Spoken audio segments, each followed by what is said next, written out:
Olá, boa tarde a todos e todas, sejam muito bem-vindos ao 11º Seminário de Proteção à Privacidade e aos Dados Pessoais, uma iniciativa do Comitê Gestor da Internet no Brasil e do Núcleo de Informação e Coordenação do Ponto BR, o NIC-BR, nesse que é um dos mais importantes eventos sobre esse tema do nosso país. Nesse ano, em função da pandemia da Covid-19, o seminário está acontecendo pela primeira vez em formato totalmente online, e até a próxima sexta-feira vão ser diversas conferências e painéis com composição multissetorial, como é característica do nosso comitê gestor, relacionando a proteção e a privacidade aos dados pessoais, com temas como a vigência da LGPD, a recém-criada, instituída formalmente agora a Autoridade Nacional de Proteção de Dados, a questão das eleições, a própria pandemia, segurança pública, Open Bank e outros temas. Meu nome é Bia Barbosa, eu sou jornalista, faço parte de uma organização da sociedade civil que se chama Intervozes, e também da Coalizão Direitos na Rede, que reúne cerca de 40 organizações que trabalham com a defesa de direitos digitais no Brasil, e fui eleita recentemente para ser uma das conselheiras representantes do terceiro setor no Comitê Gestor da Internet. Com muita honra, eu vou moderar a nossa segunda conferência, do nosso segundo dia de seminário, que vai ser feita pela Claire Wardle, e vai tratar do poder e do impacto do ecossistema da desinformação na privacidade. A disseminação de boatos e de informações falsas é um fenômeno tão antigo quanto a história das próprias comunicações. No entanto, o avanço e o desenvolvimento da internet permitiram o crescimento da propagação das desinformações com uma velocidade no alcance sem precedentes, trazendo sérias consequências nos mais diversos campos da sociedade. Não apenas em processos eleitorais, como o que o Brasil acabou de atravessar, mas também em contextos e em momentos estratégicos para o país, como durante o enfrentamento, a própria questão da pandemia da Covid-19, em momentos decisivos de votação no Congresso Nacional, para o desenvolvimento de políticas públicas. As campanhas e as práticas de desinformação têm um impacto significativo na vida dos cidadãos e das cidadãs. E a relação entre campanhas de desinformação e o uso de dados pessoais também não é uma questão nova, Desde o escândalo da Cambridge Analytica em 2018, não foi apenas o microdirecionamento de conteúdos e anúncios políticos que chamou a atenção do mundo, mas também o uso de dados pessoais sensíveis para se manipular e desinformar da maneira mais eficiente possível os usuários das redes sociais. No Brasil, parte importante da defesa que foi feita por diferentes setores para aprovação em 2018 e para a entrada em vigor agora em setembro da Lei Geral de Proteção de Dados Pessoais também se baseou nas expectativas de que a existência de regras democráticas para o tratamento de dados pessoais pudesse impactar positivamente no combate às chamadas fake news aqui no Brasil. Por outro lado, as discussões sobre o enfrentamento à desinformação também geraram, no âmbito do Parlamento brasileiro, um projeto de lei já aprovado no Senado Federal e que agora está tramitando na Câmara dos Deputados, que tem trazido muitas preocupações do ponto de vista da privacidade dos usuários das redes sociais e dos serviços de mensageria privada. Uma das propostas, por exemplo, que esse projeto, o PL 2630, traz é obrigar aplicativos como o WhatsApp a guardarem por 3 meses os metadados, remetente, destinatário, dia e hora do encaminhamento das mensagens enviadas em massa pela rede.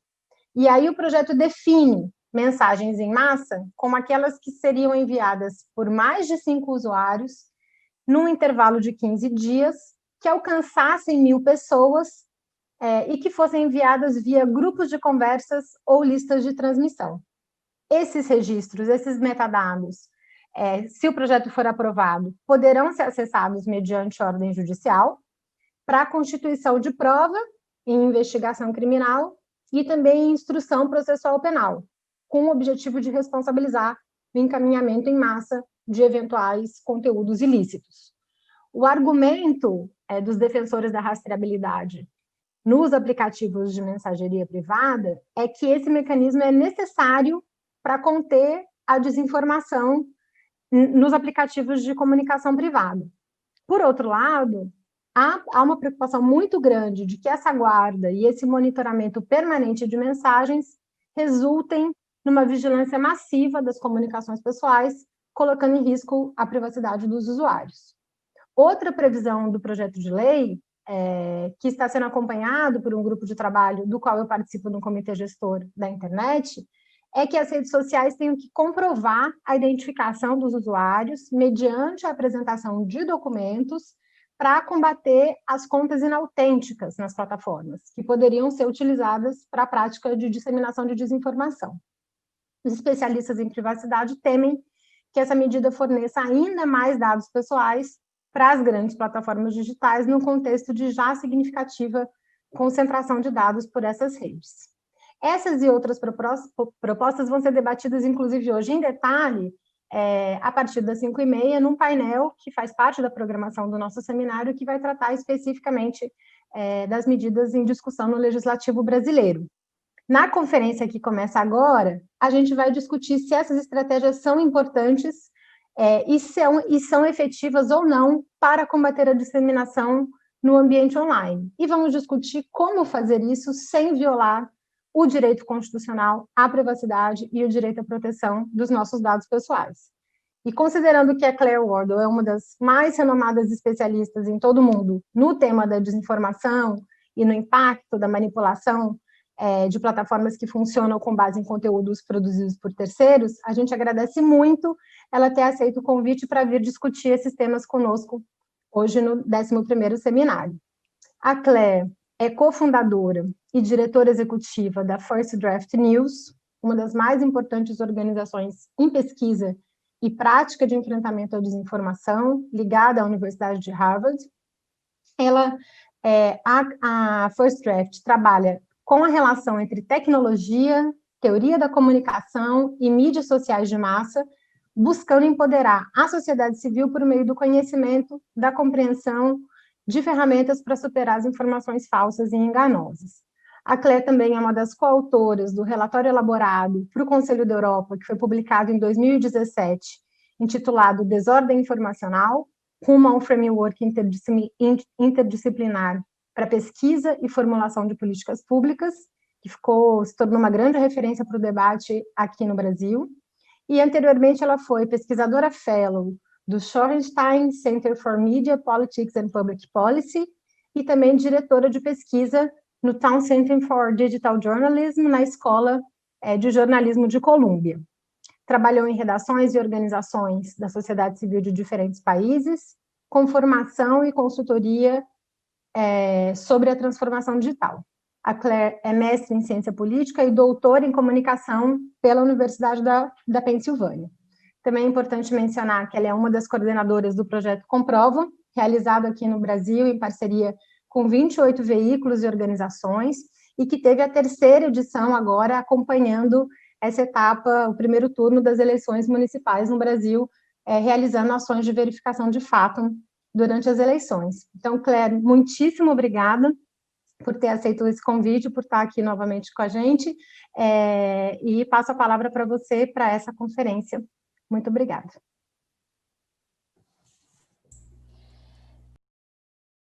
Muito obrigada, Bia, e agradeço demais pelo convite. Alguns de vocês talvez saibam que eu já estive 5 vezes visitando São Paulo quando estávamos trabalhando no Projeto Confronto, uma das minhas cidades favoritas. Realmente eu me alimentei muito bem. A gastronomia aí em São Paulo é excelente, é uma pena não estar aí pessoalmente com todos. Espero que quando essa pandemia acabar, possamos ter a chance de nos encontrarmos, não só remotamente, mas presencialmente também. Eu tenho alguns slides que irão cobrir uma série de coisas que estão muito bem explicadas. Eu não disse isso antes, mas teremos tempo para as suas perguntas, caso eu tenha deixado de cobrir algum ponto de seu interesse. Eu vou falar sobre a força e o impacto da desinformação, da privacidade no ecossistema. Eu sou britânica, inglesa, eu estudei no País de Gales, em Cardiff, então eu me simpatizo muito com o GDPR, que é a lei europeia e a conferência realizada na Europa. No momento eu moro nos Estados Unidos, muitas conversas relacionadas à liberdade de fala, às diferentes emendas, Então é muito bom, sabe, ser uma europeia morando nos Estados Unidos agora. Como uma acadêmica a BBC me pediu em 2008 para escrever um relatório sobre o conteúdo gerado, porque a BBC estava recebendo e-mails, mensagens, sabe, coisas sobre o Facebook que eles não entendiam, também outras coisas publicadas no Twitter. Então, com isso, eu me tornei uma acadêmica. E isso aconteceu, acho que vocês se lembram, em janeiro de 2009. Deixe-me lembrar-lhes um pouquinho com qual rapidez o ecossistema está mudando. Apenas faz 11 anos, realmente, aí esse avião caiu no Rio Hudson. Essa foto foi tweetada e o BBC falou, não sabemos como confirmar a veracidade dessa imagem, não sabemos se podemos usar essa foto eticamente ou legalmente. Daí ela falou, você pode deixar a academia e nos treinar aqui na BBC? Daí eu fui trabalhar com eles há 11 anos atrás. Eu continuo a trabalhar não só na área acadêmica, mas também na indústria. Agora, o meu nicho de pesquisa é como verificar aquilo que é verdadeiro online. Isso agora se tornou algo pelo qual todos estão obcecados. Eu tenho um grande prazer realmente de trabalhar para uma organização sem fins lucrativos, em que realmente a comunicação está sendo nociva, onde a desinformação, desculpa, está sendo nociva para a comunicação disseminada através do mundo. E isso pode causando danos para a nossa comunidade a longo prazo. É por isso que essas conversas sobre privacidade são críticas, porque existe um pânico no momento a respeito da desinformação e precisamos pensar cuidadosamente como responder a essa demanda neste momento da história. As decisões que fizerem agora, vocês terão que viver com elas por muito tempo. Eu escrevi, então, este relatório em 2017 e ainda é muito relevante. Eu tentei enfatizar nessa ocasião como as pessoas têm uma relação emocional com a informação. Não é algo racional. Aquilo que as pessoas decidem compartilhar uns com os outros tem esse elemento emocional, já que eles estão desempenhando a sua emoção. É necessário entender como a informação está vivendo na vida cotidiana de cada pessoa, o que cada pessoa faz ou entende daquela informação. A parte visual também é muito importante, já que muitas pessoas não levam isso a sério. Há uma desproporção entre textos, já que as pessoas são muito mais impactadas pelo visual. Os nossos membros começaram a falar já a respeito disso em 2015, sobre esse transtorno da informação e o seu envolvimento no WhatsApp. Há alguns anos as pessoas percebem que estão sendo vigiados, e a causa de diferentes regulações também são importantes. E as pessoas agora começam a participar de grupos de WhatsApp, de Facebook, espaços de MSM, e as razões pelas quais as pessoas se juntam nesses grupos, é necessário entender o porquê o fazem, e é por isso que começamos essas conversas e discussões sobre a importância e a necessidade desses diferentes espaços. Esse é um dos projetos, o Comprova. Eu tenho muito orgulho desse projeto, ainda está em andamento, uma série desses projetos ainda estão em andamento. Começamos durante as eleições de 2018 e acabaram morrendo, mas eu tenho um grande orgulho que a Comprova continuou essas conversas no Brasil, entre o grupo de jornalistas. Por isso eu gostaria de agradecer muitíssimo ao Brasil por desejarem continuar a trabalhar em conjunto nesse projeto. É muito raro que países e regiões trabalhem juntos, já que normalmente preferem concorrer entre si, mas tenho muita felicidade desse projeto continuar. Vou começar lhes dando uma apresentação do conceito de transtorno de informação. Eu uso a informação fake news e muito desse conteúdo não é fake e não é news, não é notícia. E o termo foi usado por políticos em todo o mundo para condenar a liberdade de expressão da mídia, e por isso eu prefiro não usar disso. Eu prefiro usar desinformação no mundo das regulamentações. Eu também falo sobre por que nós temos que pensar de forma mais inovadora sobre os dados de plataforma. Uma das minhas grandes frustrações é que nós nos deixamos pegar nesta armadilha. Os pesquisadores dizem, precisamos de mais dados de plataforma. E as plataformas dizem, não podemos dar. E os pesquisadores dizem, nós queremos. E uma coisa continua assim nesse ciclo vicioso. Nós temos que entender a escala da desinformação globalmente e o impacto que ela tem. E hoje, se eu tivesse evidências, por exemplo, numa investigação do Congresso, eu não teria uma resposta a dar. Este é o problema. Nós não temos que pensar sobre regulamentação nesta área até que nós tenhamos um fundamento empírico claro para entender a complexidade do problema. E hoje nós não temos este entendimento. E precisamos tê-lo. Nós temos que pensar em diferentes formas de fazer pesquisa sobre as plataformas, sobre a desinformação e o seu impacto sobre as comunidades. E eu vou terminar com a necessidade de parceria com usuários e comunidades. Nós temos que parar de pensar, oh, se o governo fizesse tal coisa, se a plataforma fizesse tal coisa. Não, usuários e comunidades têm que estar no centro da discussão e dos projetos, para que sejam parceiros desta conversa, tentando entender quais são as informações, qual é o ecossistema de informação que nós queremos como sociedade. E é isso que nós não temos ainda. Então, primeiro, os conceitos desse transtorno de informação. E eu aprendi da nossa equipe de tradução que em português não há termos específicos para misinformation e disinformation. Eu vou lhes explicar e espero que possam entender a minha diferenciação. Vamos começar com desinformação, disinformation, quando as pessoas criam e compartilham sabendo que é falsa, que é enganosa, exatamente para causar o mal. Isso é errado de misinformation em inglês, que é desinformação, quando as pessoas compartilham essas informações, mas elas não sabem que são falsas e não têm um objetivo enganoso. Se a minha mãe compartilha no Facebook, ela não sabe que é falso, que vai fazer o mal. Então, o comportamento da minha mãe é muito diferente do comportamento de um troll russo que quer manipular as eleições americanas. São coisas diferentes e devem ser tratadas assim. Essa a categoria também dá desinformação ou dá informação com intuito danoso, com uma intenção realmente negativa. Por exemplo, vazar e-mails que não podem ser vazados, às vezes precisam ser vazados, claro, há as pessoas que fazem denúncia, e aí é um uso consciente, mas não usar para causar mal para alguém. O objetivo deste diagrama é que as pessoas entendam os diferentes elementos incluídos, porque se nós vamos começar a falar sobre regulamentação, nós temos que concordar sobre as definições, e nós ainda não temos uma boa definição. E eu não vou nem sugerir que algumas dessas definições ah, são tão úteis como eram no passado, exatamente porque hoje nós temos uma grande mudança cada vez maior nesta área das informações. Mas, sem dúvida, podemos elaborar mais depois.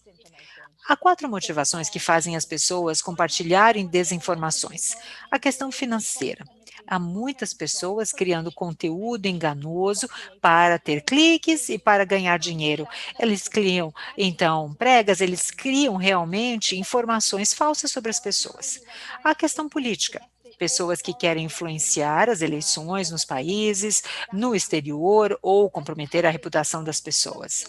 Isso é diferente da motivação social. Temos que entender que há um componente social muito importante no tipo de informação que as pessoas compartilham. Se pensarmos nas teorias de conspiração, é impossível dizer que aquela teoria é de desinformação intencional ou não. As pessoas acreditam que a Terra é plana? Eles sabem que é falso? Será que eles têm uma intenção negativa? Eles fazem parte de uma comunidade e se sentem atendidos por ela. Então, essa é a motivação e muito diferente de uma motivação financeira ou política.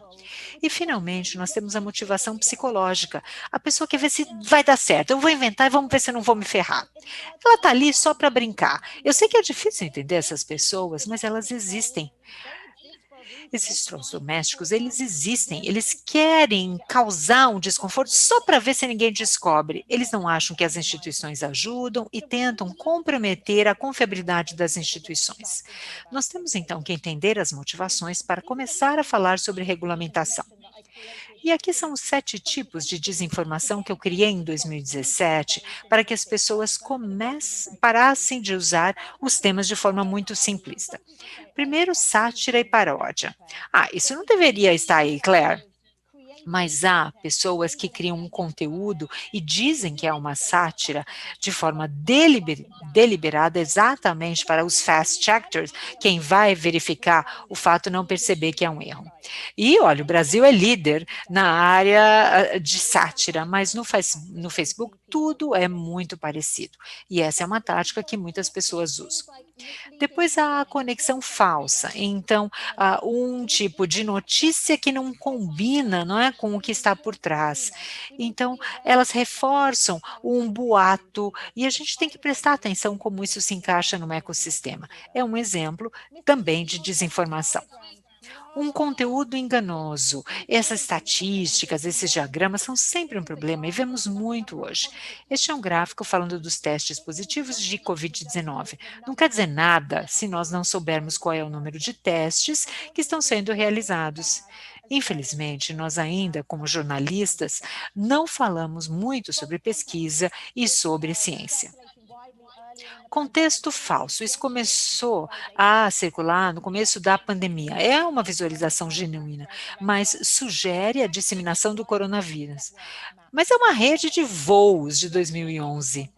Então, é um conteúdo real, mas o contexto foi manipulado. Isso é um conteúdo falso bem interessante que nós normalmente vemos e temos que prestar atenção. Agora, como a legislação sobre a qual estamos falando pode lidar com esse tipo de conteúdo? Isso é desinformação com intenção ou não? Começa como uma desinformação, mas depois ganha essa intenção negativa. Será que o computador vai dizer que essa imagem existe, mas é o contexto que está errado? Há vários desafios que nós nos deparamos, e só olhando os tipos de exemplos que observamos diariamente é que nós percebemos como esse cenário é complexo e respostas simplistas dos reguladores não vão resolver. Conteúdo dos impostores. Quando as pessoas usam, por exemplo, a OMS, uma organização conhecida, porque o nosso cérebro ele quer esse tipo de atalho para ter segurança das informações. E há muito conteúdo de impostores. Depois, manipulação. Olha, uma criança de 8 anos consegue plenamente preparar essa imagem e criar um conteúdo de ódio, de racismo, e nós vemos muito isso. É uma coisa muito fácil de fazer, é compartilhado e é uma ideia visual e que o computador manipula. E, finalmente, o conteúdo que é inventado, 100% boato. Há cada vez menos disso, há muito mais um contexto falso. Eu não estou preocupado com o deepfake ainda. Eu não vejo as figuras negativas investindo o suficiente para criar esse tipo de conteúdo inventado, quando eles podem criar só notícias falsas um pouco mais rasas, um pouco mais superficiais. Eu, obviamente, passo o meu dia inteiro na pior área da internet, né? E por fazer esse meu trabalho, eu entendo que nenhuma das nossas definições funciona de forma prática, porque as pessoas dizem de conteúdo problemático, o Mark Zuckerberg, por exemplo. Alguns falam de conteúdo danoso ou de um comportamento não autêntico coordenado. Agora, o que isso quer dizer? O que quer dizer na prática? O que fazer com todos os exemplos que eu lhes dei? Eu poderia dar milhares de exemplos do meu trabalho nos últimos 10 anos. O que fazer com cada um deles na prática? E é isso que nós, às vezes, deixamos de lado. Ah, conteúdo falso, conteúdo problemático, deixo de lado. Eu acredito que alguém que faz esse trabalho sabe muito bem o que está fazendo, que é um conteúdo falso e sério. Muitos chegam até o nível de política, mas não cruzam isso. E conforme as plataformas têm caminhado nesse sentido de detectar o conteúdo falso, eles tiram conteúdo que não é verdadeiro, eles checam os fatos. Então, essas pessoas com uma intenção negativa começaram a mudar a estratégia. Então, é aquele pinga pinga de um conteúdo de ódio, discriminatório, mas que não é o suficiente para que imediatamente sejam classificados como um conteúdo errado ou uma desinformação a ponto de ser tirado da rede. Eu acho que muitas vezes é difícil medir a intenção dessa desinformação. Nessas teorias da conspiração, as pessoas acreditam de fato que as vacinas não são seguras. Eles acreditam que têm o direito de não vacinar os seus filhos. Na cabeça deles, isso não é um conteúdo errado ou enganoso, eles não acham que estão fazendo mal para ninguém. Como é que nós podemos combinar esse tipo de entendimento social e comunitário nos nossos diagramas de entendimento? Então, nós temos que entender o impacto de longo prazo desses átomos de desinformação, porque eles não impactam hoje as políticas das plataformas, mas o ponto é, vários pequenos componentes que levam as pessoas a ter um determinado pensamento sobre as instituições, sobre as pessoas e sobre os conceitos. E isso que me preocupa. As autoridades regulatórias estão ainda muito focadas nesse conteúdo individual que tem que ser tirado. Tá, ok, mas o que às vezes se a gente der um zoom, olhar mais de longe e entender o que isso está fazendo em termos de efeito cumulado, o que quer dizer em 10 anos, o que este conteúdo está fazendo para nós como sociedade. E nós não temos ainda pesquisas longitudinais. Sem isso, nós nem teríamos que pensar em aspectos regulatórios. Aqui um exemplo, nós lançamos essa pesquisa agora há uma semana do First Draft, é sobre as narrativas da vacina de Covid-19. Nós queremos entender do panorama mais geral como isso se dava online. Nós pegamos vários exemplos em inglês, francês e espanhol e fizemos uma codificação. Nós o colocamos em diferentes classificações para entender a narrativa. Nós fizemos uma quantificação sobre motivos políticos e econômicos, e a grande narrativa aqui é como a empresa farmacêutica, os governos, o Bill Gates, a OMS, estão ganhando dinheiro com a vacina. É assim que a gente vê isso online, para comprometer a reputação dessas instituições que nós precisamos confiar. Embaixo, nós temos um caso principalmente nas narrativas em espanhol, moral e religião. Em inglês, liberdade e as pessoas diziam, não, eu não quero, eles vão colocar um microchip em mim, não quero vacina, eu me recuso a vacinar porque eu quero um corpo livre. Como é que nós podemos entender essas narrativas em vez de simplesmente olhar posts individuais? Este é um tipo de pesquisa que, obviamente, leva muito tempo, muitas mãos. Tentamos usar o machine learning, mas não funcionou. As máquinas não são rápidas o suficiente ou inteligentes o suficientes para fazer essa narrativa. Nós precisamos dessa pesquisa, mas ela não é fácil de ser feita. Finalmente, eu gostaria de falar sobre o entendimento do ecossistema como um todo. Isso é essencial para a questão de privacidade. Muito do trabalho que nós fazemos é que nós vemos campanhas começando na rede anônima. Pode ser o Discord, um espaço que é impossível saber quem começou a campanha. Eles são bem poucos no começo, e são pessoas que não têm um público muito cativo. A única forma de terem sucesso é tentando fazer políticos ou a mídia profissional, os influencers começarem a falar deles. E é assim que eles querem. Então, eles mudam de ecossistema. Do web anônimo, eles vão para os grupos fechados de WhatsApp, de Facebook, de Twitter. Nesses espaços, eles vão falar, vamos usar o hashtag X, ou vamos usar este meme, adoro isso.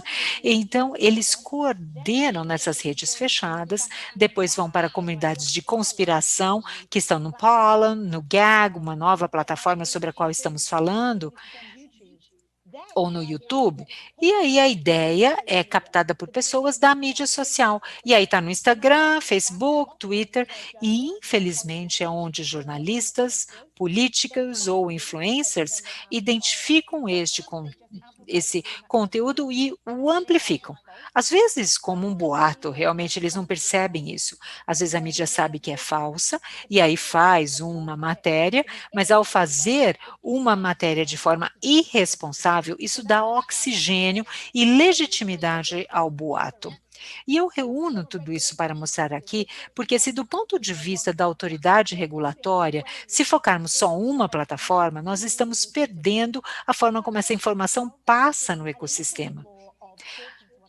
Muitas vezes as plataformas estão falando umas com as outras, mas o Twitter é menor do que uma outra, o Facebook é o Facebook. Mas vejam, o problema é que este conteúdo vai de uma plataforma para outra. Se nós vamos então pensar sobre regulamentação, respostas e responsabilidades, nós temos que entender como funciona o ecossistema da informação. E há poucas pessoas que entendem isso, porque não estão fazendo esse trabalho que eu faço o tempo todo. Isso chega ao nosso ponto da virada. Se eu estou buscando desinformação online, eu sempre encontro. Agora eu poderia entrar no Facebook e encontrar várias teorias da conspiração, conteúdo anti-vacina, uma coisa pesada mesmo. E o que eu vou fazer com esse conteúdo? Os desafios são entender quando aquele boato se dissemina tão rapidamente que nós temos que agir para tentar evitá-lo. Nós precisamos de pesquisa. Quais são os posts que viralizam? Qual é o conteúdo que é mais compartilhado no Facebook? Qual conteúdo é compartilhado no Instagram? São perguntas que ainda precisamos nos fazer e sabemos tão pouco sobre essas perguntas, não temos boas respostas. Nós precisamos de mais pesquisa antes de pensar nas respostas. Eu tenho certeza que não vão ficar surpresos, mas eu acho que nós temos que focar em manter a liberdade de alcance, não a liberdade de expressão. Eu acho que é importante que as plataformas comecem a inovar sobre as diferentes respostas, não é só tirar do ar. É importante pensar em labels de conteúdo, é importante pensar em fazer um ranking, não é? Tirar as coisas dos algoritmos de recomendação, todas são boas iniciativas. E eu sei que eu pareço um disco quebrado, né? Mas a minha grande frustração sobre 2020 é que não houve uma supervisão independente sobre as plataformas. É muito fácil aplaudi-los e dizer, nossa, que beleza, Twitter, vocês têm o labeling, a rotulagem de todos os tweets do Donald Trump. Mas qual é a consequência não pensada? Será que é tirar a confiança em algumas comunidades? Será que está fazendo mais pessoas buscarem aquele conteúdo em outra plataforma? Nós temos que ter uma supervisão independente, porque como pesquisador, para sermos justos, no dia da eleição, o conteúdo estava saindo rapidinho, em 5 minutos o Twitter já tirava.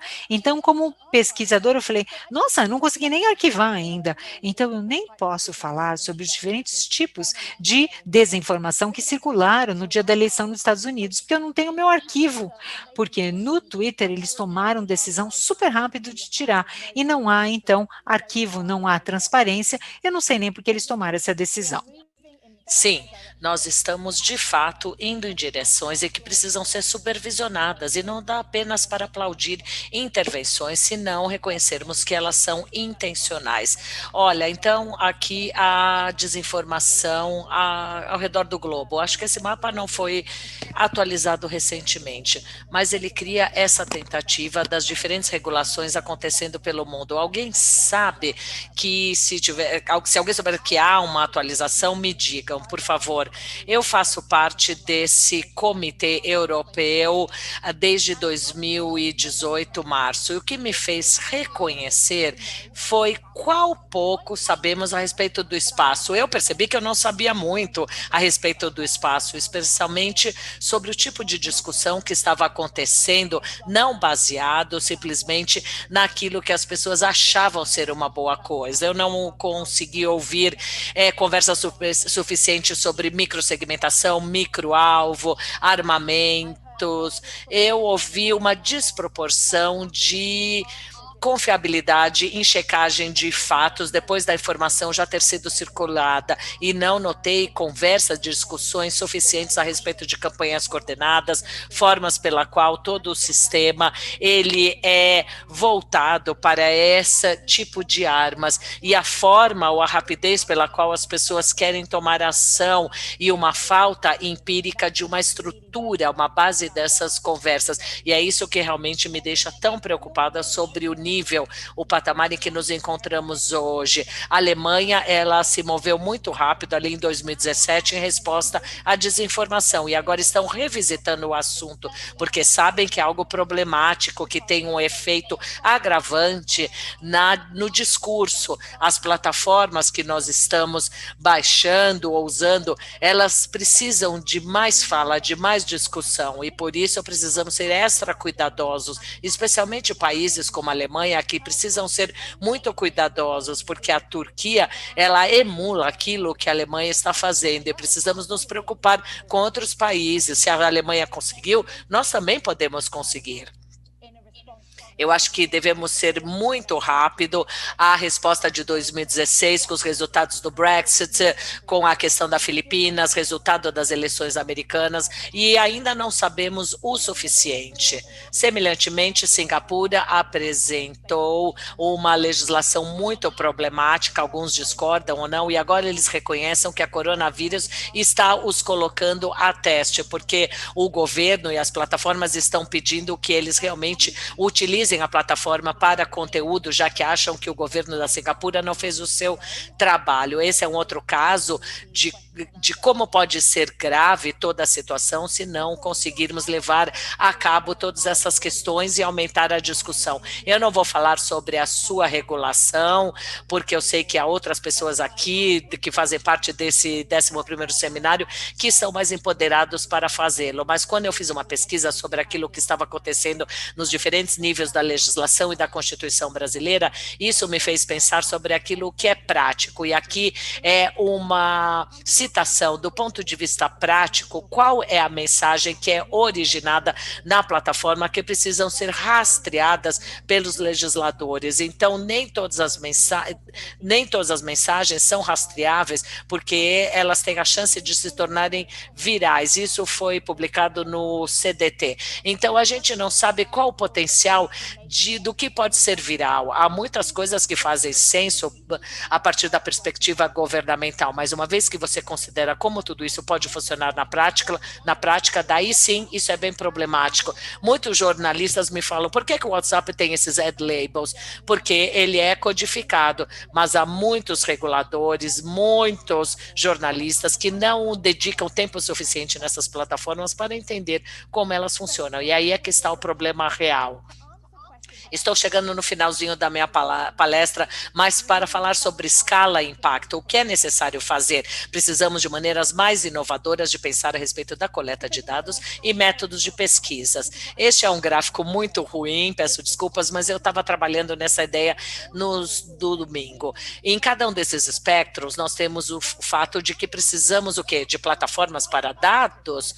Eu adoraria ter acesso como pesquisador, é isso que eu penso e faço como pesquisadora, né? Seria uma mina de ouro, mas como pensar no fato de que não há consentimento por parte dos usuários dessas plataformas? Então, sendo justo com o Facebook, eles trabalharam numa plataforma diferenciada para permitir que os pesquisadores pudessem compilar dados a respeito desde 2016, mas vamos ser honestos, nós queremos esse Big Data, e qual é a questão de consentimento? Toda essa coisa sobre consentimento é muito mais desafiadora do que pensamos. Então, consentimento dado para a coleta de dados passivos, que seria o quê? Ad collectors, ou seja, quando uma pessoa faz um download de uma extensão de um browser, de um navegador, ele tem toda a tua história ali do navegador, e daí o Facebook tem acesso a isso. Essa é uma coleta de informação passiva. Há formas que podemos evitar isso, mas será que as pessoas realmente entendem aquilo que elas estão entregando de bandeja? Depois temos aquilo que chamamos de coleta ativa por os usuários, e isso é subutilizado. Nós não trazemos usuários para essa discussão e falar sobre, sabe, coletar os screenshots, né, os prints das telas, como podemos pensar na coleta de dados de uma forma que o usuário esteja realmente ciente daquilo que ele está fazendo e como isso faz parte do processo. E do outro lado do espectro, eu acho que poderíamos fazer ainda mais, pedindo aos usuários que coletem as informações que estão vendo, acessando e reflitam a respeito daquela informação. Se é uma informação que deve ficar, que deve sair, qual que é o label daquela informação dentro daquele espaço. Pensem, há tanto mais que ainda pode ser feito que não o fazemos. Então, temos dois lados do espectro. Social Science One, o número de acadêmicos, Facebook, todos tentam atender essa situação, mas falhou há 1 ano e meio. Então, o que aconteceu? Acabou lentificando o processo dessa busca, dessa investigação. E estamos em 2020, quase em 2021, e infelizmente ainda não temos bons dados para escalar esse problema. E infelizmente, o Social Science One acabou sendo responsável por maior parte dessas conversas, mas ainda com alguma falha. Aqui temos algumas declarações sobre o Social Science One, e nós precisamos aprender que é necessário ter uma outra forma de realizar a pesquisa além desta. Aí o Ad Collectors do Facebook Political, isso ocorreu durante as eleições americanas. As Nações Unidas têm um ótimo observatório para esses Ad Collectors, mas como assegurar os usuários que eles saibam como seus dados estão sendo utilizados e como trazer os usuários para a parte dessa discussão, para que eles possam entender como coletar e dispor os dados que são coletados através das diferentes plataformas. Como podemos encontrar uma maneira para os nossos usuários reconhecer que eles precisam sim fazer parte deste processo no envio de conteúdo? Isso seria ótimo, mas mesmo com o projeto Comprova, as pessoas nos encaminham as coisas, tudo. Em última análise, a gente tenta realizar, escrever relatórios, mas muitas vezes temos 12 jornalistas tentando lidar com todo aquele volume de mensagens. Não funciona com o público, sabe? Mande mais, obrigada. É muita coisa, o volume é demais. Mas acho que não estamos trabalhando em parceria com o nosso público como deveríamos. Aqui uma pesquisa feita o ano passado. Trabalhamos com pessoas em 14 países diferentes que fizessem uma busca para a palavra vacinas e que nos enviassem o resultado. É surpreendente, as pessoas pensaram, olha, nunca nem pensei nessa informação, de repente, sabe, o meu marido fez uma busca com resultados completamente diferentes dos meus resultados e eu fiquei apaixonada sobre essas diferentes maneiras de fazer pesquisa, incluindo as pessoas como parte do processo. E no momento estamos trabalhando com uma parceria sobre inteligência artificial, realizando pesquisa sobre os diferentes labels investigativos que eles observam no Facebook e no Instagram. Ainda o número de participantes é pequeno, mas quando concluíram essa pesquisa, eles amaram esse processo sobre a possibilidade de refletir e sobre o que refletiram. E para mim, a direção que precisamos buscar está na resposta dessas questões sobre privacidade, discurso de ódio, desinformação. O conteúdo é importante. Para isso, as pessoas precisam ser incluídas nessa conversa. Eu sou europeia e na Europa temos uma baixa tolerância a discurso de ódio, talvez devido ao que aconteceu durante a Segunda Guerra Mundial. No momento, eu estou nos Estados Unidos, os americanos são muito mais toleráveis sobre esse discurso de ódio, discurso este que eu não tolero. Então, como isso é específico à cultura? Como está o Brasil posicionado sobre esse tipo de discurso que eles querem ou não querem ver? E é esse o tipo de conversa que eu quero ver as agências governamentais facilitando dentro de um espaço adequado, incluindo o público para essa conversa, já que no momento eles estão completamente ausentes. Precisamos trabalhar rapidinho para educar os governantes a respeito dessas ideias mais práticas sobre a complexidade do ecossistema da informação e criar parcerias com os usuários e a resiliência dentro das comunidades. O uso do WhatsApp, como em qualquer outro país, que não seja a Índia, é claro, é incrível trabalhar no Brasil. Eu gosto muito, porque no Brasil eu vi como é grande a dominância do WhatsApp, mas é muito problemático ter toda essa conversa sobre parar com toda a codificação, a criptografia, que as pessoas tenham que dar a sua identificação antes de passar algum número. Essa coisa da falta da criptografia, para mim, é muito preocupante, mas eu vejo porque as pessoas estão indo nessa direção, porque eles estão tão preocupados com a questão da desinformação. Para tal, é necessário trabalhar com a comunidade para criar resiliência e não achar apenas que há uma solução técnica. Tudo o que fizermos tecnicamente vai afastar a comunidade, os usuários. Por isso, a minha frustração é apenas nos depararmos com soluções técnicas, sem entendermos exatamente a forma como as pessoas precisam criar espaços adicionais no compartilhamento dessa conversa. E é por isso que é necessário entender espaço, o significado de espaço e trabalhar diretamente com as comunidades. Primeiro, reconhecer a necessidade de espaços de mensagem. Eu comecei a minha palestra falando sobre privacidade. As pessoas se juntaram nesses espaços porque eles sabem que estão sendo monitorados, eles sabem que a política, companhia de seguras, jornalistas, pesquisadores gastam uma quantia grande nesses dashboards, monitorando suas conversas privadas. As pessoas saem fora desses espaços uma vez que entendem isso. Por isso é crítico que as sociedades tenham espaços propícios para essas conversas. Não é possível apenas ter os espaços, porque as pessoas ainda assim vão ser inovativas e vão buscar outras maneiras criativas de monitoramento. É necessário reconhecer essa fala. Nos Estados Unidos, muitas pessoas estão saindo do Twitter e do Facebook para o Parler. Parler é uma plataforma nova, assim como outras que são equivalentes ao YouTube. A gente não pode, sabe, ficar brincando de esconde-esconde e achando que isso vai solucionar questões problemáticas, porque outras plataformas surgirão e novos espaços aparecerão. Precisamos focar na narrativa e não apenas nos átomos do conteúdo. E ao considerar isso, vamos também mudar a forma como pensamos nas plataformas, como elas funcionam e como as pessoas recebem as informações. É necessário focar as táticas e as técnicas. Camille François fala sobre os comportamentos ativos e o conceito da desinformação, e com frequência ele foca no conteúdo.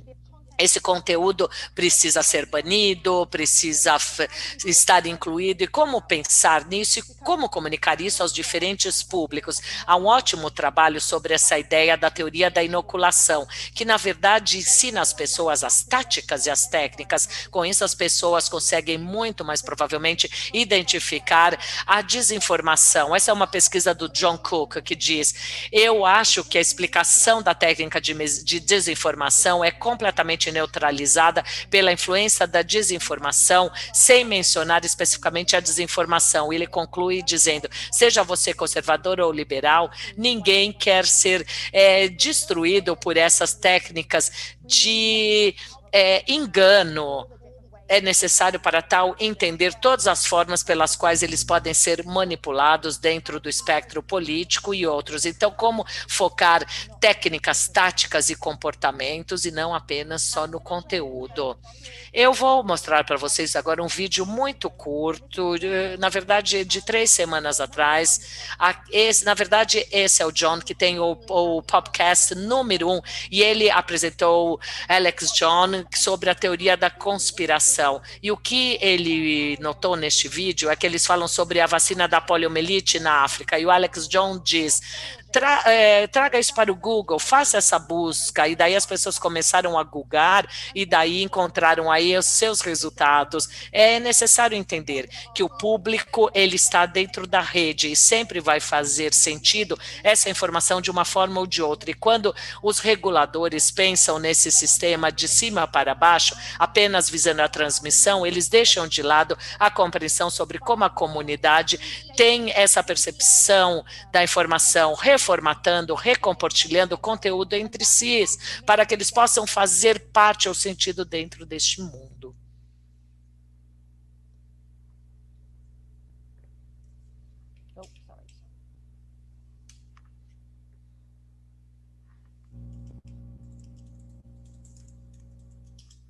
Infelizmente, não estamos recebendo o áudio do vídeo para a tradução simultânea neste momento. O Alex Jones, basicamente, o que ele está fazendo é pegando um artigo que fala sobre a vacina de pólio.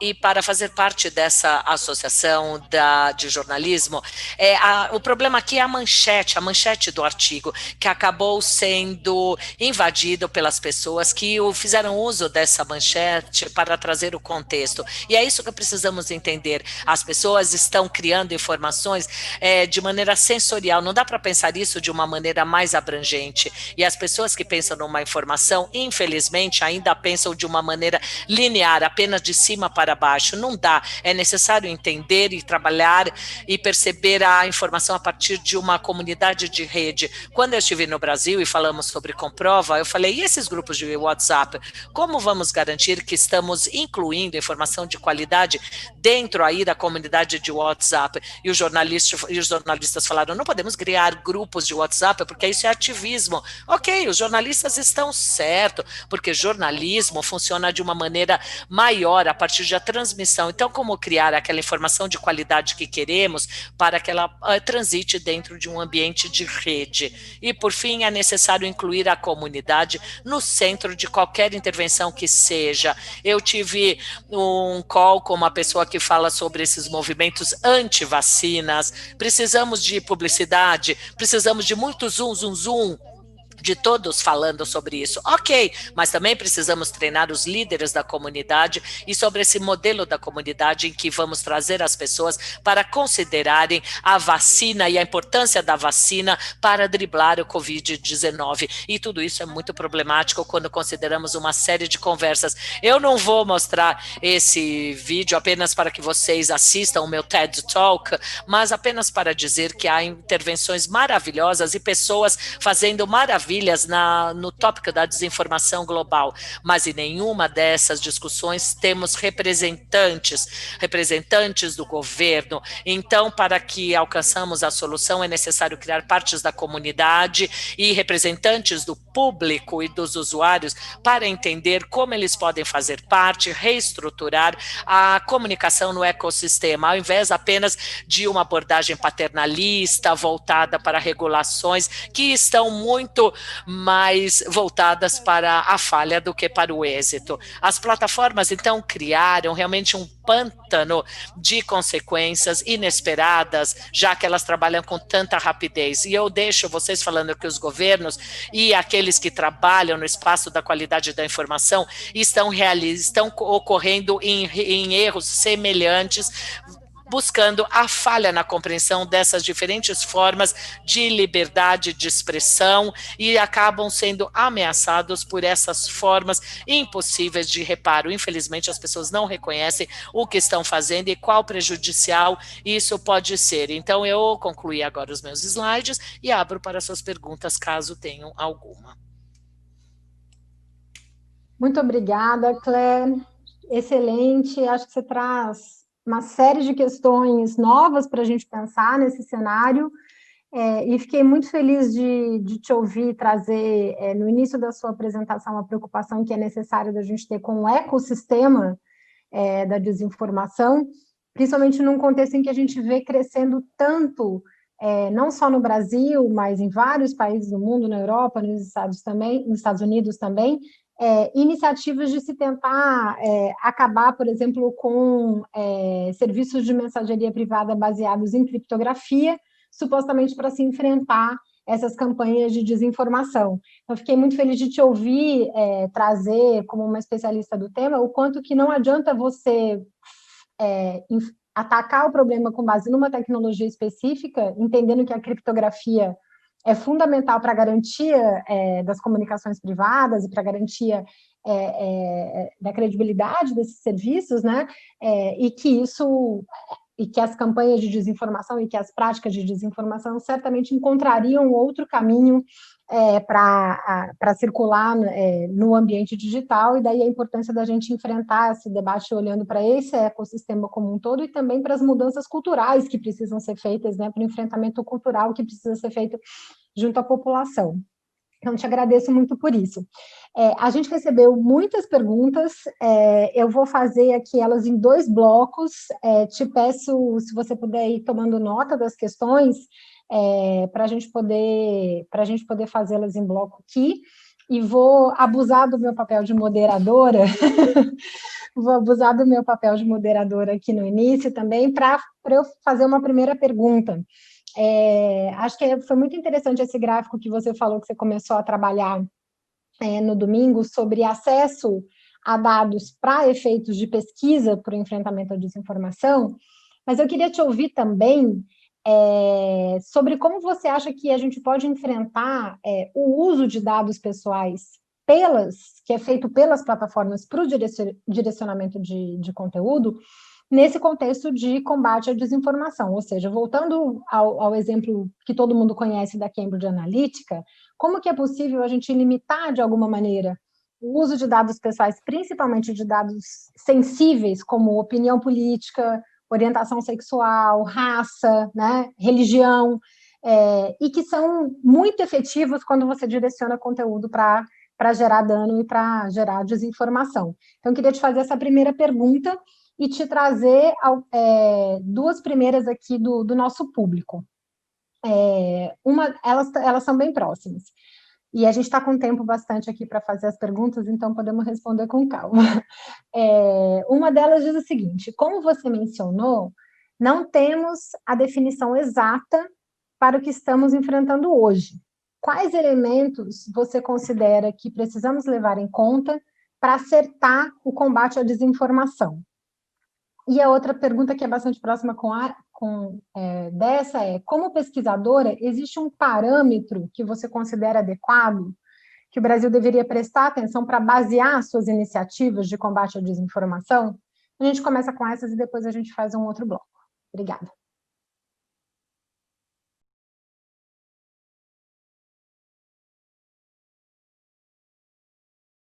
Depois eu vou fazer umas outras perguntas aqui para ver se eu entendi a intenção por trás dessas perguntas. Olha, a minha aqui representação, e eu tenho essa ideia de que nós estamos numa situação muito problemática, e eu fiquei muito surpresa de que toda aquele divulgação da Cambridge Analytica não impactou muito mais, né? Algumas semanas as pessoas diziam: "Para de usar o Facebook", mas nunca foi à frente. E eu acho que a única forma de nós podermos aumentar o conhecimento das pessoas é fazendo mais auditoria, exatamente do que você disse. Qual é o tipo de propaganda que está sendo usada como foco para faixa etária, raça, etnia, orientação sexual? Mas nem todo mundo ainda sabe como funcionam esses algoritmos. Muitas pessoas inteligentes dizem: "Imagina, eu vejo tudo que os meus amigos postam". Vem nada, você vê aquilo que você normalmente clica. E eu falo: "Por que você vê aquele anúncio?". "Ah, porque o Facebook está me ouvindo". As pessoas têm essa ideia de que o Facebook está ouvindo as pessoas, e elas têm pouco entendimento dos dados do cartão de crédito, estão combinando com os dados de geolocalização, com o perfil no Facebook. Então, eu acho que nós temos que ter uma literacia digital, não como ler a notícia, não é, mas saber como essas plataformas funcionam, como eles ganham dinheiro. É incrível que ainda haja pessoas que não entendam como isso funciona.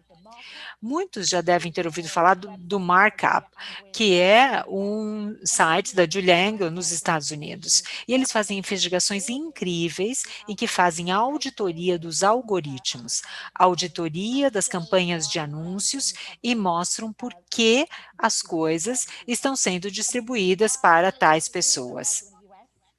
Nos Estados Unidos também, talvez saibam, que as propagandas políticas foram proibidas por semanas antes das eleições. E como pesquisadores, nós temos que trabalhar com o Facebook, dizer: "Bom, mas isso ajuda o quê?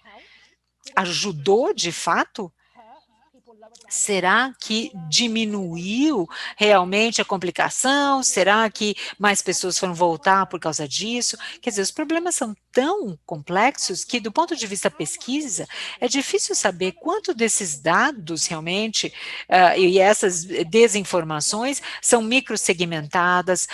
O que é a diferença da campanha entre 2020 e 2016? Sem dados, estamos voando às cegas. Algumas pessoas que dizem, não, tudo bem, o anúncio segmentado, o alvo para mim é bom, é só o que eu quero comprar mesmo. Mas há muitas pessoas que dizem, não, eu não quero ter aquele tipo de anúncio porque eu sou mulher X com tal idade, ou sou um homem negro que mora em Detroit, ou mora em São Paulo. Então, há baixos níveis de conhecimento realmente da literacia digital e nós precisamos de mais informação para ajudar a lidar com isso. E como é que era a segunda pergunta mesmo? Já me esqueci, desculpe.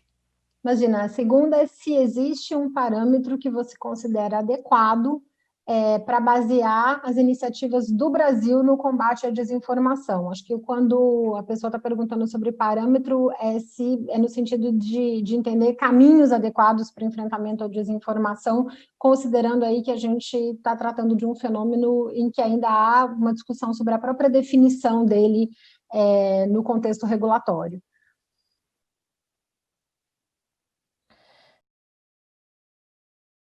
Olha, eu acho que como o Brasil está muito à frente em função do uso do WhatsApp, eu digo isso para os americanos. Ah, o que a gente tem para aprender com o mundo? Eu adoro os americanos, tá? Aqui entre nós, eles acham que eles são o centro do universo, né?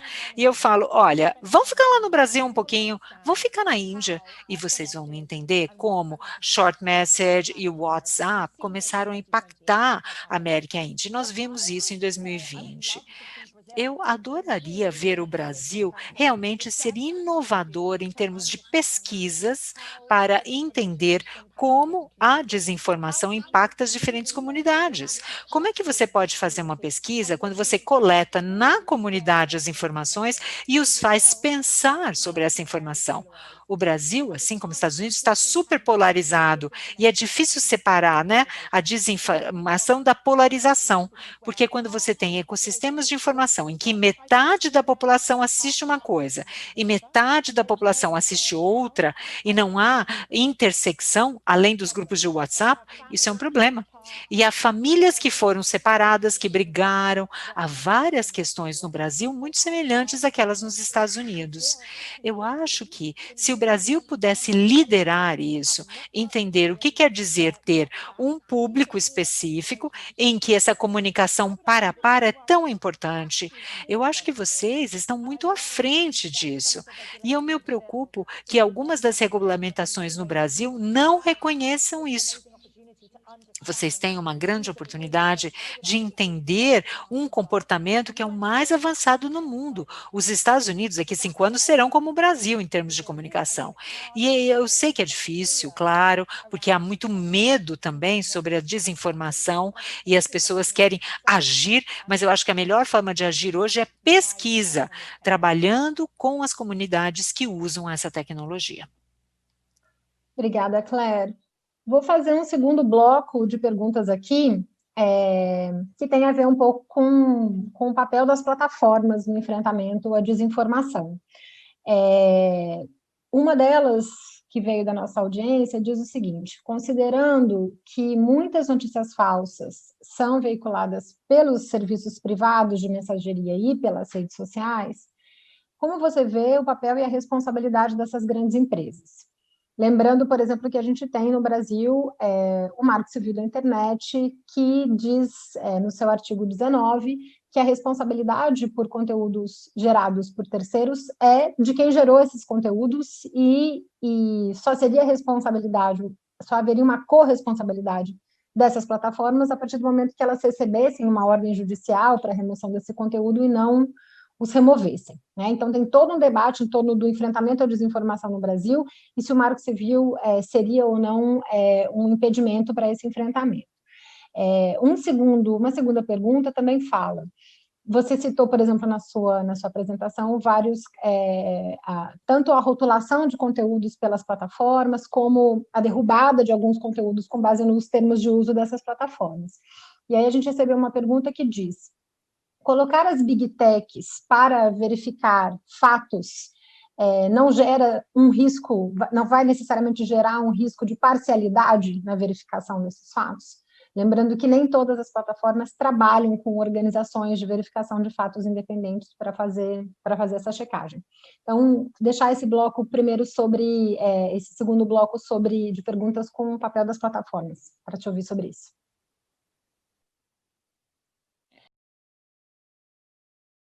A primeira pergunta.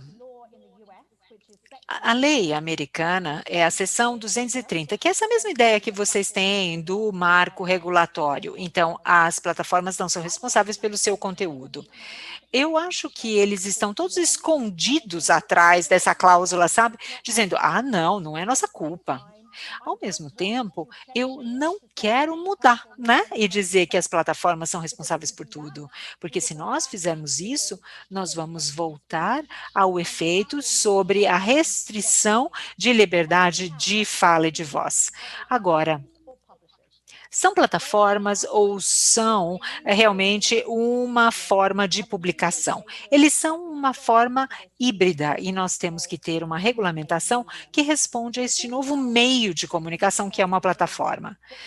Na nossa legislação americana, as plataformas são entidades comerciais, sim, porém, deveriam ser responsabilizados para dizer, tá, agora todas estão sob um juramento público e, portanto, tem que trabalhar com os pesquisadores, com a sociedade civil e com o público para descobrir qual é o tipo de conversa que nós queremos que as plataformas passem. E as entidades comerciais têm que gastar dinheiro, as plataformas, né, para contratar os moderadores de conteúdo para que este espaço, né, de conversa seja justo, imparcial, para que ninguém seja xenofóbico ou esteja disseminando um discurso de ódio. As empresas, ao se tornar as nossas principais formas de comunicação, elas ganharam esse papel importante. Então, em vez de o governo dizer, chega, elas têm que ser responsáveis por tudo, e eu acho que a responsabilidade nesse conteúdo, o que eles vão fazer? Eles vão impedir que as pessoas se expressem de forma livre. Então, o que nós queremos é poder interagir e poder determinar o que nós queremos que seja discutido. Em relação à segunda pergunta e associado a isso, o Twitter, ele está fazendo a sua própria verificação de fatos. Já o Facebook tem uma empresa terceirizada de verificação de fato, então eles têm uma parte para auditoria, se aplica e tudo mais. Mas com base nas nossas pesquisas, especialmente as pessoas mais à direita, detestam a verificação dos fatos, detestam os rótulos e simplesmente está diminuindo a confiança no Facebook. E é uma comparação interessante. As plataformas têm que fazer ou não? Eu me preocupo com as empresas do Vale do Silício determinando o que a gente pode falar. É uma loucura, né? Eles não conseguem fazer nos Estados Unidos, como vão fazer isso no mundo todo? Como é que nós podemos trazer a comunidade para a conversa, portanto? Como é que nós podemos encontrar uma forma de dizer, não é para a gente tirar essa notícia porque alguém verificou e disse que é mentira, ou as pessoas deram evidências que mostram que esse conteúdo pode ser danoso. Não chegaremos a este ponto rapidamente, mas temos que ter essas nuances de como desenvolver uma forma para dizer, olha, esse post X pode levar a tais consequências. E aí, como um grupo, nós vamos determinar isso. O Twitter fez isso em função das eleições americanas, mas muito vai se discutir de agora para frente. Hoje eu tuitei para um pessoal da Índia dizendo, olha, esse é o tweet dos Estados Unidos, esse é dos políticos na Índia. Mas como é que eles podem escalonar e começar a fazer isso e compartilhar? Eu acho que a gente vai precisar de formas mais inovadoras de fazer um ranking, tirar da rede ou rotular. E são várias organizações, não são só as organizações que fazem a verificação dos fatos. Obrigada, Claire. Acho que isso dialoga bastante com uma pergunta que a gente recebeu aqui, e que acho que você também falou no final da sua apresentação, que é se você considera a população uma peça-chave nessa equação. Acho que foi o final da sua apresentação, a pergunta chegou antes, né? E o comentário que a gente recebeu foi que parece uma luta muito desigual, porque a população é usuária desses serviços privados e, ao mesmo tempo, é alvo da indústria da desinformação. Então, a grande questão é como a gente preserva essa liberdade de expressão, fazendo enfrentamento à desinformação ao mesmo tempo. E acho que você já trouxe isso um pouco nessa sua última reflexão. Eu queria te perguntar, a gente recebeu uma pergunta também sobre a possibilidade de se acionar mais o Poder Judiciário para fazer o enfrentamento à desinformação. A gente teve uma pergunta se um caminho seria lidar com essa desinformação mal intencionada, né, que tem a intenção de causar dano, da mesma maneira como lidamos com elas no ambiente offline, no mundo real, né, por via judicial. Então, tem uma pergunta sobre o papel da justiça e do Poder Judiciário em relação a essa questão. Queria te fazer uma outra pergunta, a gente recebeu uma pergunta também, se você acha que a regulação é a solução. Eu acho que você apontou em vários momentos que antes da gente tentar regular é preciso pesquisar e ter um debate mais amplo que envolva o conjunto da sociedade, mas tem uma pergunta específica para te ouvir, se você acha que a regulação é uma solução para esse diálogo entre grandes empresas, veículos de comunicação e sociedade. E uma última pergunta, que é uma questão que sempre domina aí, sempre perpassa pelos debates sobre internet, que é a questão da jurisdição. Considerando que as grandes empresas, né, que as big techs, estão baseadas e reguladas, ou na Europa, ou nos Estados Unidos, mas têm alcance no mundo todo, e, ao mesmo tempo, a desinformação é produzida no Brasil e usa essas plataformas, ou seja, a gente tem indivíduos nacionais utilizando serviços internacionais. Esse é mais um desafio na sua avaliação para o enfrentamento à desinformação. O que a gente pode fazer? E aí, já dando o meu testemunho aqui, sobre essa discussão do projeto brasileiro de enfrentamento à desinformação, uma parte significativa da dificuldade que a gente tem na interlocução com as plataformas é que algumas medidas que nos parecem ser efetivas para enfrentar a desinformação aqui e que poderiam ser incorporadas no projeto de lei, muitas vezes, quando a gente propõe isso para as plataformas, a resposta mas a mudança de um produto global demora 5 anos para acontecer, a gente não vai conseguir fazer isso, ou isso gera um custo enorme para as plataformas. Então, a gente queria te ouvir também sobre isso, e com isso a gente encerra as perguntas.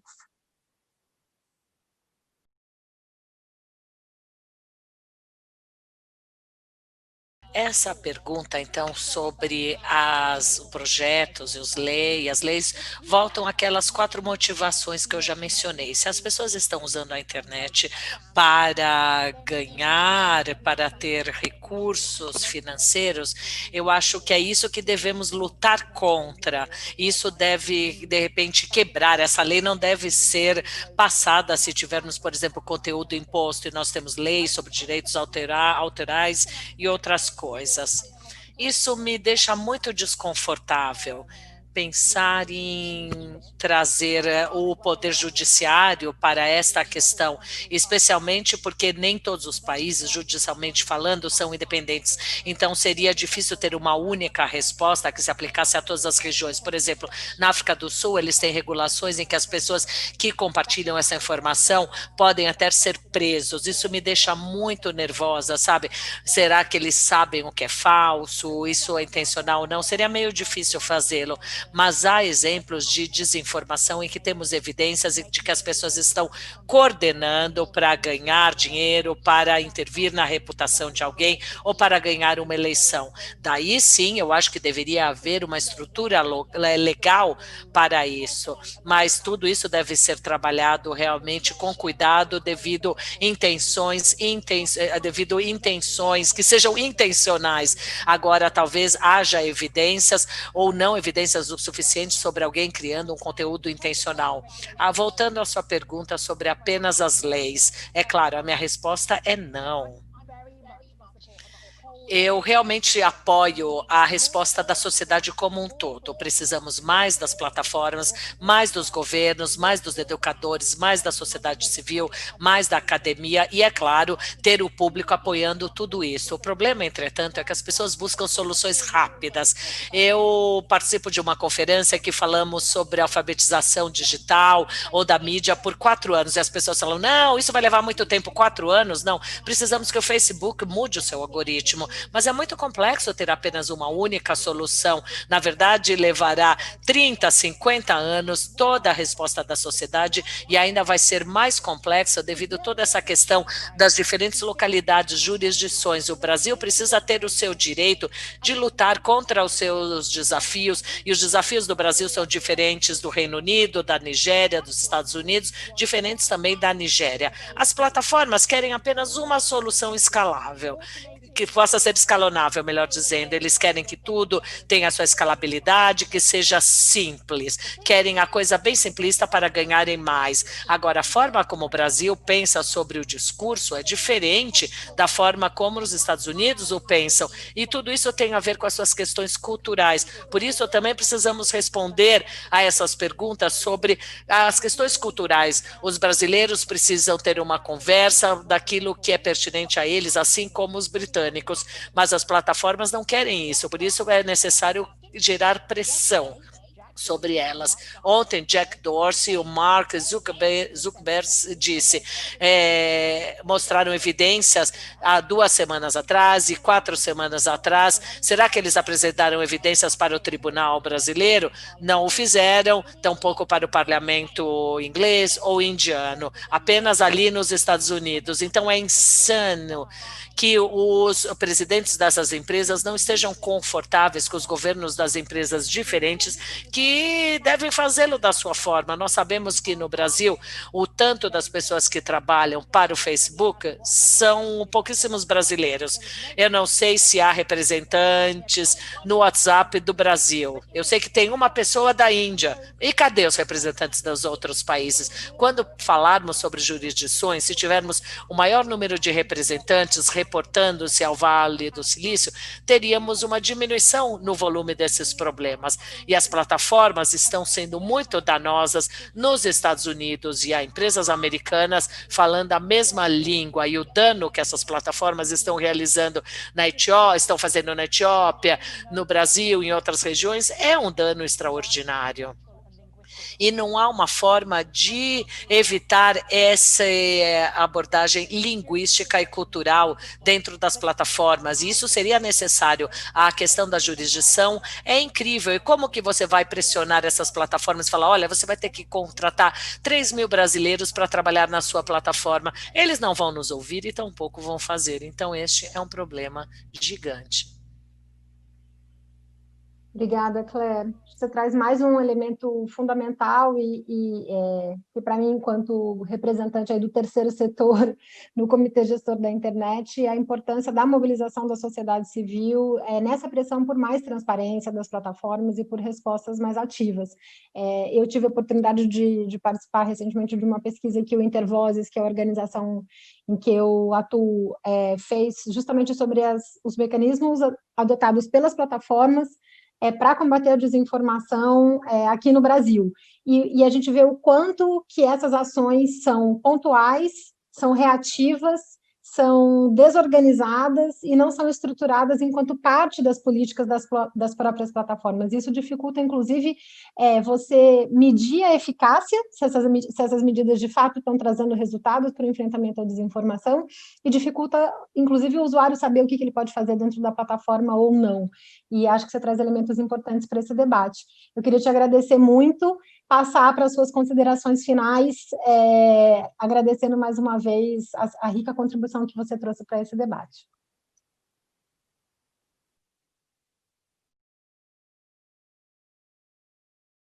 Agradeço, Bia. Eu vou ser breve. Apenas gostaria de dizer ainda que o tempo está voando. e a gente continua girando em torno da mesma conversa. Por isso, como pesquisadores, membros da sociedade civil, é necessário tornar as plataformas responsáveis, e só vamos poder fazer isso através de pesquisas com usuários, e fazendo com que os usuários entendam o tanto que eles estão sendo manipulados. E quando eu falo pesquisa, não é simplesmente coletar passivamente dados dos usuários, mas sim incluí-los, para que o usuário olhe no seu telefone e fale: peraí, por que eu estou vendo isso no meu telefone e o meu colega está vendo outra coisa? Eles precisam fazer parte da conversa, porque eles precisam formatar os espaços de plataformas que temos, e também porque é uma questão de pressionar as plataformas. No momento, nada parece estar os freando, sabe? Realmente eles estão numa cavalgada muito rápida e há essa desinformação nas plataformas. Então é necessário responsabilidade por parte das plataformas, e ao trabalhar com o público, eu espero que o público se torne consciente a respeito de como essa desinformação está sendo danosa às comunidades, e que os usuários são uma parte crítica da nossa solução, conversando uns com os outros sobre as formas pelas quais a desinformação está afetando suas comunidades. No momento as pessoas falam: tudo bem, mídia social, não estou nem aí, não tem problema. Mas países como o Brasil, Estados Unidos, o crescimento da polarização, a abrangência dessas perspectivas e sobre os direitos antigos da privacidade, não é algo pouco, não é algo tolo, não é apenas a desinformação que vai acontecer se você for infectado por Covid, mas há outros métodos, atritos, e que estão acontecendo em todo o redor do mundo. Por isso o público precisa ser envolvido para reconhecer o dano que está sendo causado, e talvez isso precise chegar a uma extremidade histórica. Como que isso está sendo julgado? Para as pessoas que estão se fazendo essa pergunta, olha, é muito frustrante que nós tenhamos que ser a sua solução um dia. É altamente frustrante que os usuários precisem ser mais usuários e não estão sendo, mas essa não há outra opção. Nós precisamos reconhecer que nós estamos sendo atacados, e se não compartilhássemos todas essas informações, não teríamos problema. E parte da mensagem que está sendo disseminada, e essa mensagem pode ser disseminada um a um. Eu falando com você, você com a sua comunidade, e assim por diante. Então, não há nenhum atalho para que a gente possa sair fora dessa lama. Vai necessitar muita conversa, direcionamento, muita pesquisa e, além de tudo, muita paciência. Mas é necessário reconhecer a gravidade do problema. Caso contrário, a gente vai ter essas apresentações, esses seminários a cada 2 anos. Temos um problema, sim, há um problema. Mas é necessário nos direcionarmos num caminho mais positivo. É isso que eu faço todos os dias, não posso perder a esperança, e eu acredito que, junto com os meus colegas que trabalham nesse setor, vamos conseguir alcançar resultados positivos. Agradeço pelo convite, foi muito bom participar dessa conversa. Nós é que agradecemos mais uma vez o seu trabalho, o seu engajamento pessoal, Claire, e também da First Draft News, que segue sendo uma referência para a gente aqui no Brasil de boas práticas nesse enfrentamento à desinformação e de pesquisa também. Acho que você traz esse alerta, e a gente tem uma comunidade acadêmica muito ativa aqui no Brasil, pesquisando e levantando dados e enfrentando, inclusive, a opacidade, muitas vezes, das plataformas para ter acesso a esses dados, para ter resultados nos seus estudos em relação ao enfrentamento à desinformação e às campanhas de desinformação que circulam nas redes. E acho que você traz ótimos inputs aí para o trabalho dessa comunidade acadêmica seguir bastante ativa também aqui no Brasil. Acho que a gente vive um momento importante de instauração da Autoridade Nacional de Proteção de Dados no nosso país, e uma parte significativa do trabalho da autoridade é justamente produzir estudos, produzir pesquisa, ouvir o cidadão e fomentar essa cultura da privacidade. E não à toa esse tema, a gente trouxe esse tema para o seminário de privacidade aqui do Comitê Gestor da Internet, porque essas questões estão diretamente relacionadas, né? O uso que é feito dos nossos dados, ele potencializa o resultado das práticas das campanhas de desinformação e a Autoridade Nacional de Proteção de Dados começando a funcionar, a gente espera que também seja um caminho para fazer um enfrentamento à desinformação. Fazer mais um convite para todo mundo que está nos assistindo, seguir acompanhando o seminário. A gente vai até a sexta-feira com vários painéis. Hoje, daqui 15 minutos, começa a próxima mesa. E para quem quiser mergulhar um pouco mais fundo na discussão sobre o PL 2630, que é o chamado PL das fake news aqui no Brasil, a gente vai ter uma mesa hoje às 5h30 da tarde. Agradecer muito, Claire, em nome do Comitê Gestor da Internet e do NIC-BR, que são os organizadores desse evento, agradecer a equipe de tradução, que permitiu a gente fazer essa conversa com você, a Isadora, que está aqui nos bastidores contribuindo, e todo mundo da equipe do Comitê Gestor da Internet também. Obrigada. Tchau.